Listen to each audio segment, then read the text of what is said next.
going on, Los Angeles? Welcome to the Rams Skinny here on the LAFB Network, Los Angeles Fan Base Network, your destination for Los Angeles sports. Thank you all for coming and hanging out with me. Skinny T is off today. We were trying to get a preview up, and it's just been a crazy week. I feel like we say that every episode because it is. It's always crazy.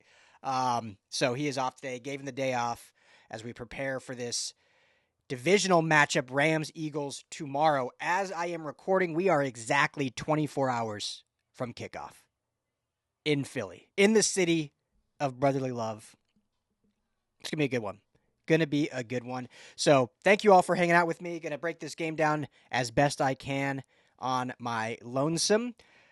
First and foremost, hope everyone out there is remaining safe and good from all these catastrophic wildfires that have ravaged Los Angeles. We talked a lot on the last few episodes how it's affected us directly, as I live in Pasadena, just within the Eaton fire, and have had friends and my daughter's classmates that have lost homes and lost everything. And I'm sure many of you listening are in the same scenario, whether it was you personally lost things or know someone. So my heartfelt prayers go out to everyone. And as I've said before, please don't hesitate to reach out if there's anything we can do to help, even if it's just amplifying your voice if you need help and sharing a GoFundMe link or whatever it may be.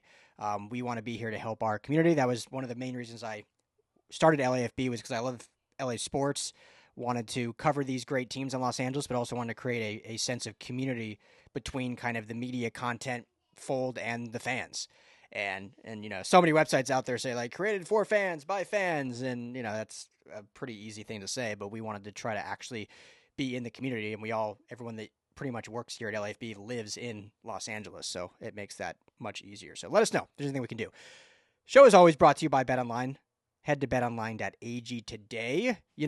As I say every single show, I'm never prepared on what the game lines are, so let me pull those up for you right now, because if you want to obviously bet on the game, you should do it at BetOnline. So I can find that real quickly here. So tomorrow, Rams, +6 dog. +6. That's a pretty big point spread, especially for a playoff game. Not quite as big as some of the others, though. Houston is a +9.5 dog. The Commanders are a +9.5. And then Ravens, Bills. The Bills are +1. Dog at home.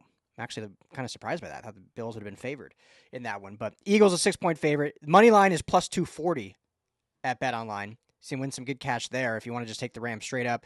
The +6 spread is -102. So not as great of a buyout. But all that can be done at BetOnline. They got every game out there. Ohio State, Notre Dame, Monday night. You can throw something on that. Maybe do a parlay between this NFL weekend and NCAA championship game on Monday. Hopefully next year USC's in it. Fight on. Big for any USC fans listening to this show, obviously the big news, Rob Ryan hired as a linebacking coach. And how great is that? That, to me, that came out of left field. I was honed in on kind of the Commanders staff when you look at Ken Norton Jr., Ryan Kerrigan, John Pagano. Like, that was kind of my triage of, like, one of those guys once they were knocked out of the playoffs, or once the playoffs are over if they go the whole way. But Rob Ryan, certainly a great hire. 21 years NFL experience, two-time NFL champion, Super Bowl champion, coach with Dan Lane. But anyway, that's our USC show. So, yeah, BetOnline.ag, where the game starts. So this game, what a chance for redemption for this Rams team. You remember they met back in, I can't remember what week it was, but late November, right before Thanksgiving. Rams hosted the Eagles here, and that was the game where it was kind of like, okay, can this Rams team really be a contender? Like, going into the game, they were 5-5. They were 500, so it wasn't like they were like a world beater yet. But they'd come back from 1-4. They were making a little run, making some noise. We still had questions about the offense. Still had a lot of questions about the defense, who they'd played. And then this game comes like, okay, if they can at least compete with the Eagles, this might be a team to be reckoned with that can go on a run. It did not go their way. 37-20. Saquon Barkley went absolutely off. 255 yards rushing on the ground, 2 touchdowns. As a team, 314 rushing yards for the Eagles. To the Rams, 92 rushing yards. And they were down most of the game, so they didn't run as much. Kyren Williams, just 16 carries. So after the game, it almost answered a lot of questions, right? Like Skinny and I have talked many times, much to the chagrin probably of our listeners, that throughout the season, the biggest Achilles heel of this team, besides the offense for whatever not clicking, was this run defense. Like, could they feasibly stop the run? They had a good pass rush from day one. I mean, what they've done in the draft with that front four, the pass rush has been good since week one. It's gotten better and better, which is incredible. The back end is, had been throughout the season up and down, but not bad. The biggest question mark was the run defense, and this game against the Eagles basically solidified that, yeah, it's a problem. It's a big problem. And if any team copies that blueprint, they're going nowhere. They're missing the playoffs. They're, all these questions about what they can do. Was Chris Shula the right choice for the DC job? Well, after this game, so they dropped to 5-6 on the season after that.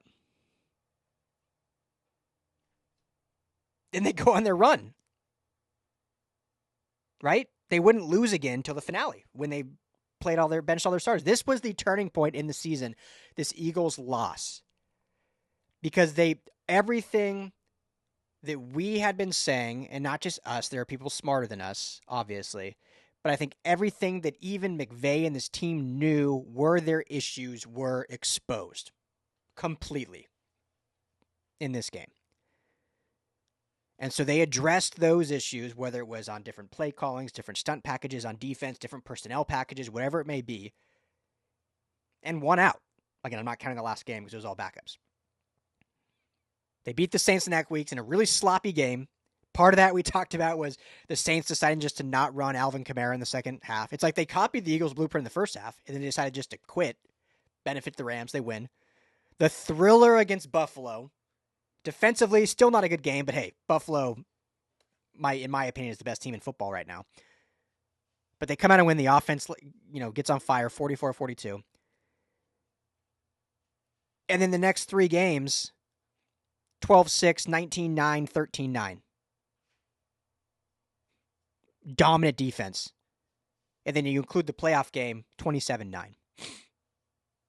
Did not give up 10 points in their last four games. Again, I'm not counting the Week 18 Seahawks game because that was backups.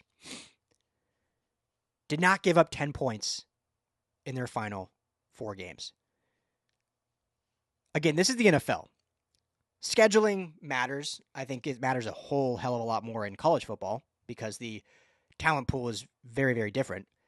The NFL, while Jacksonville and the Jets and New England were terrible this year, the talent really is not that great of a difference between them and Buffalo or Kansas City. No matter what anyone tells you, it's really not. And that's why you see teams like the Chargers, like the Broncos, some other teams that were top 10 picks, and then the very next year make the playoffs. Because you just got to put everything together, have the right coaching. Obviously, a quarterback matters. But the talent pool is not that different. So I say all that because people can say, yeah, well, look who they played. They didn't give 10 points, but, Niners were terrible this year. The Jets were terrible. The Cardinals weren't good. Vikings were very good. Obviously, that was a playoff game. But I'm just saying it's super, super impressive to hold any NFL team to under 10 points. Some of them not even getting a touchdown. Now, if your whole season is just predicated on playing bad offenses, then you start looking at, okay, what's the true sample size? But when you do it 4 weeks in a row, essentially, and won in a playoff game on a neutral territory against a top 5 offense in Minnesota, this defense is for real. And so now going to Philly, and this is, I'm bringing it all together, that this to me is about two factors. Stopping the run and being successful with the run on offense. So stopping the run, again, Saquon Barkley, 255 yards, 2 touchdowns. I mean, if Nick Sirianni and Kellen Moore don't, at least in the first half, try to just run the ball down the Rams' throat, it'd be silly. Now, if it doesn't start working, obviously they'll let Jalen Hurts drop back. But if they decide to come out like, you know what? Let's try throwing the ball this game a lot. Now, obviously, the Rams have gotten better, so they may be thinking, like, okay, look at the run defense has gotten a hell of a lot better than it was when we played them, 6-7 weeks ago. I mean, just last week against Minnesota, granted, they were up almost the entire game, but, 106. Minnesota did have 106 rushing yards in that game, even being down. So I would think that the Eagles will attack that. Jalen Hurts, obviously, is a very talented quarterback. A.J. Brown, Devontae Smith, a lot of talented receivers. As my daughter comes in here and slams the door. Oh, she shut it quietly. Okay, well, go ahead. There you go, a little cameo for you. Talented receivers. Tight end that I am randomly drawing a blank on his name right now. I say it wrong all the time. I say it very French, and randomly right now I'm drawing a blank on his name. It'll come to me, but he was on the injury report with an illness, but looks like as of today should be good to go. So, you have the combination of him with those two elite receivers. It's a tall order for this secondary, but I still think Saquon Barkley in that run game is what is the biggest threat in this game. Now, offensively, we all know the talk right now is that it's a snow game. Just checked right now before hitting record. As of now, it's a 90% chance of snow in Philly. Everyone's talked of Stafford's record in the snow not being very good. West Coast teams traveling to cold is always something brought up. Even just the Rams in general, since being in LA under Sean McVay in the cold. You think back to that 2018 season, their first year going to the Super Bowl, and their first true road cold test was that game in Chicago when Vic Fangio just absolutely dominated McVay to the tune of whatever it was, 15-6, some random score. But why I think this can be different is because I think in years past, including 2018, even though that 2018 had Todd Gurley, now that was that weird year with his injury. And in years past, they've had good running games. But they've always kind of relied on the QB play, which I think is why, and this is going down a huge rabbit hole, but why the trade for Goff and Stafford happened. McVay relied more on his quarterback than maybe taking the keys from him in certain situations and putting on the run game. We've talked all the time. I mean, I talk all the time about run the damn ball, right? That's been my biggest critique of the great Sean McVay, who I think is top 2 coach. I think he's top 2 right now. Maybe top 1. It's Andy Reid and him, and Andy Reid basically just shows up to work every day because what he's built is there. He doesn't have to do anything different. It's the culture's there, it's built. The team stays categorically somewhat the same. There's changes on defense, but Spags has been his DC for 7 years. Dave Tube's been his special teams coach for 7-8 years since he's been there. There's not a lot of changes. Yeah, he loses OCs and quarterback coaches, but he's the one calling the shots anyway. Defensively, it all stays. McVay loses offensive and defense and personnel and all this anyway. But my one critique has been on him is putting so much pressure on the quarterback when you have so much talent to run the ball and control the game that way. And so I think that was a big reason why they traded Goff for Stafford. Goff was limited. He hit kind of a ceiling here in LA. Not to say he was bad. He's obviously still good. Look at Detroit. And he's been great in Detroit, and I'm thrilled for him. Love Jared Goff.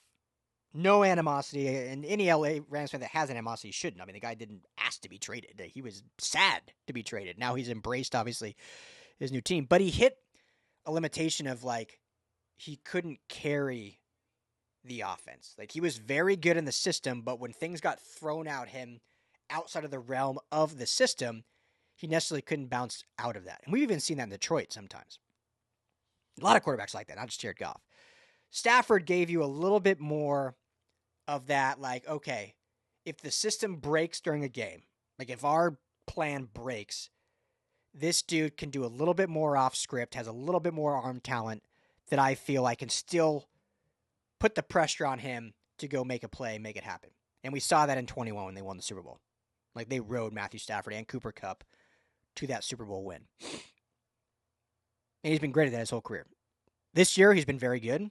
It's definitely a declining year for whatever reason. We call it age, whatever. But he's still been very good. Still been efficient.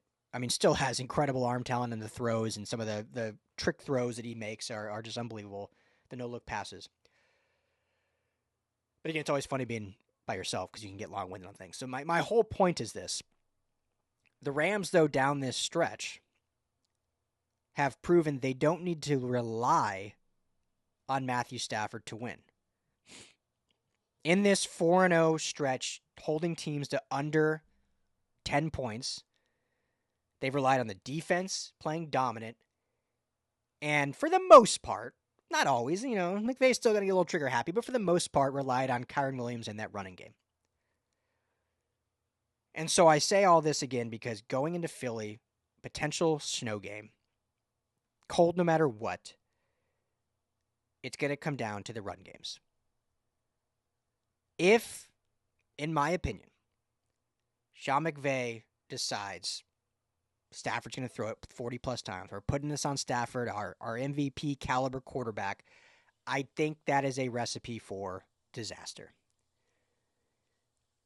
If he decides, I'm going to have Matthew Stafford be as efficient as possible, 25 to 30 passes when needed, keep the defense honest, but we are going to run Kyren Williams 25-plus times. I feel like I say this recipe every single game, but at this time even more so. Then you take the snow out of it. Who cares what Stafford's record is in the snow because you're emphasizing your dominant running back, Kyren Williams, who you could argue is the third best running back in football, right? Behind Saquon and probably Derrick Henry. You could say Kyren Williams is third. I mean, he's third in rushing, statistically. So you emphasize the run game. When you do pass, keep those short bubble screens. The screen game, obviously, that with McVay loves. And obviously, the fact that as of right now, it looks like Tyler Higbee, after coughing up blood on Monday night, will be good to go, is a huge factor because it showed how the offense could move with him in there. And what I appreciate about McVay is even when he went out, they still tried to utilize Davis Allen and Colby Parkinson and even Hunter Long a little bit, emphasizing that tight end role a little bit more in the passing game that I think is kind of been the missing piece of this stretch of like bad offensive play. So Tyler Higbee gives you that. Cooper Kupp, we've talked about ad nauseum. Don't know what's going on with it. Would love to see him more involved. But again, this needs to be a Kyren Williams game. If Kyren Williams rushes 25 times and the Rams defense can do what they've been doing the last 4 weeks, Rams win this game. They do. I think it's that simple. Football has so many intricacies, right? So many nuances. So many chess moves and different pieces that all have to align for everything to work. But sometimes it's as simple as stop the other team's running back. Your running back needs to carry the ball a lot. It sounds so simple, but to me, that's what this game is. Because you're going up against a team that is a dominant run team, and you're a team that has struggled on offense, and your quarterback has struggled in cold snow games. So just play to your strengths. Play to your strengths. Now, the Eagles lost Nakobe Dean for the season last week against the Packers, one of their great linebackers. So I think Oren Burks, a vet, is stepping up as in place. Burks is not Nakobe Dean. So that's a loss in that regard. So the last thing I'll say, and this just kind of reiterates what I've been saying, I brought up that 15-6 Chicago Bears loss in 2018 at the hands of Vic Fangio's defense. Now, all you guys know, Rams fans are super smart, so you all know this, but I'll just say it. Obviously, Vic Fangio is the defensive coordinator for the Philadelphia Eagles. And he's made famous this too high shell, too high safety look that really forces you to keep everything in front. Rams didn't like to do that, especially in 2018. They were all about stretching the field and 11 personnel and getting guys out in space. And the Fangio defense has just suffocated that. And this Eagles defense has been very, very good this year. But the Fangio defense, and you can look at it when Brandon Staley's run at it, you can look at it, all these other coaches from his tree that have run this Fangio-style defense, it's begging you to run the football. And I guess, for lack of better words, its weakness is when you run the football. So really, this game is matching up perfectly if the Rams do lean into that strength. A, let's not put all the pressure on Matthew Stafford in a snow game at his age. And B, the defense is actually telling us to run the ball. So let's run it.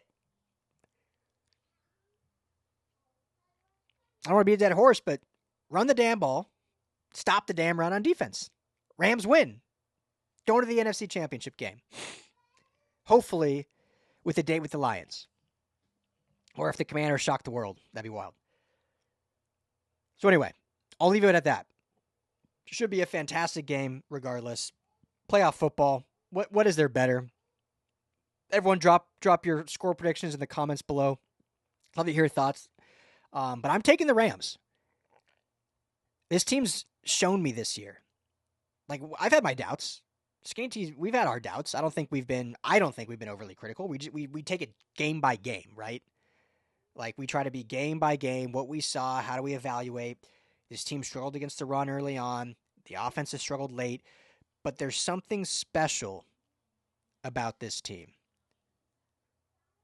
Something special about this group. And it's all coming together at the right time. And this is a hard game. This is not some slouch Eagles team. But I just think with Sean McVay is a better coach than Nick Sirianni. I think Matthew Stafford's a better quarterback than Jalen Hurts. Now, in these conditions, it's level or maybe leans Jalen Hurts. And I've been saying that all show. Saquon Barkley, obviously, I think is better than... Not obviously, but I think Saquon Barkley is better than Kyren Williams. But Kyren Williams was no slouch. So, I mean, it may even come as simple as that. Who's better on Sunday? Not MVP race, not 2024 season.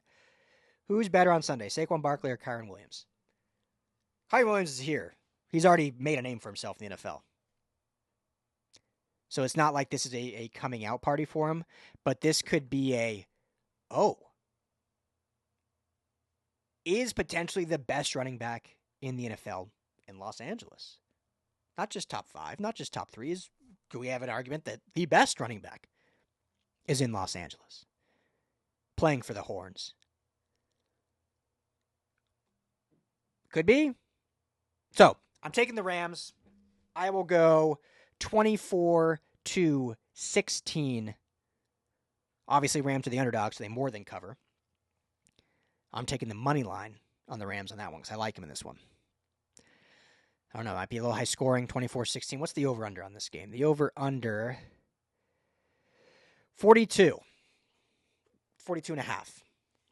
So, that would put me at the under. Snow game. Things get crazy in the snow. Noon kickoff.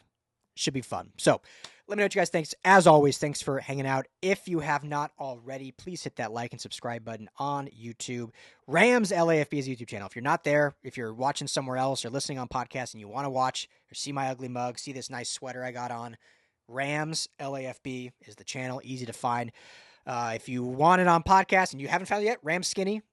Apple, Spotify, anywhere, hit that subscribe there. Or if you want all of our Rams content, including this show, including all of our editorial, including all of our social, that can all be found at LAFBnetwork.com.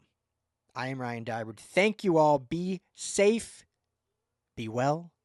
Enjoy this game. And go Rams.